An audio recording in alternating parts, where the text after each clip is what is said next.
Hello everyone welcome back to my YouTube channel. So आपण मैंने देखिपे TET को नहीं गोटे बड़ अपडेट रही। तो टीईटी उत्तीर्ण अवधि 3 वर्ष को वृद्धि। तो यहाँ आज पेपर प्रकाश पाई। तो आपण मैंने देखिपे जो शिक्षक मैंने शिक्षक योग्यता परीक्षा टीईटी पास करने अवधि को 2 ରୁ 3 वर्ष को वृद्धि पाई। अर्थात जो शिक्षक शिक्षयित्री टीईटी पास करना से 3 वर्ष मध्य उत्तीर्ण होगा पड़ो।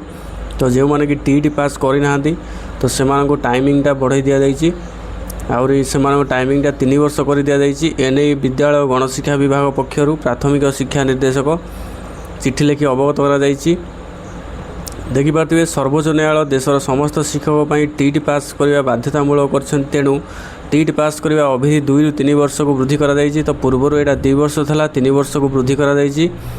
यार समय सीमा 2027 अगस्त 31 2028 और 2028 अगस्त 31 पर्यंत बढ़ाई दि जाएगी। यही 3 वर्ष भितर शिक्षक शिक्षयित्री मानक टीईटी पास करने को निर्देश दी जाएगी। तो ये जो टीईटी पास जो मैंने न करेंगे से प्रमोशन हेनी। तो बहुत गुड़े प्रोब्लेम आगे फेस करेंगे। तो आपण मैंने ट्राए करूँ जो मैंने पास करना। आउ नेक्स्ट रही गोटे अपडेट रही जुलाई 5 को घुंचला परीक्षा जोड़ा आमर टीईटी ओटीटी परीक्षा होगा। तो सेटा को घुंचे दि जाएगी। देखिपे आपण मैंने माध्यमिक शिक्षा परिषद बोर्ड बीएससी ओडिशा द्वारा परिचालित जो ओटीटी परीक्षा तो सेटा को जून 28 परिवर्ते जुलाई 5 तारिख में अनुष्ठित हो। ओटीटी राज्य में 97,191 जन फॉर्म पूरण कर।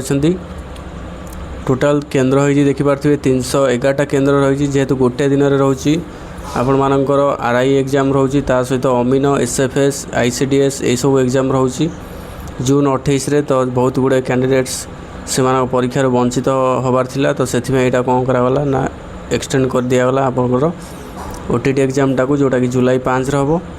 सो यहाँ थी आज अपडेट। सो जब भिडियोटी भल लगी चैनल को शेयर और सब्सक्राइब कर दिंतु। So thank you for watching this video.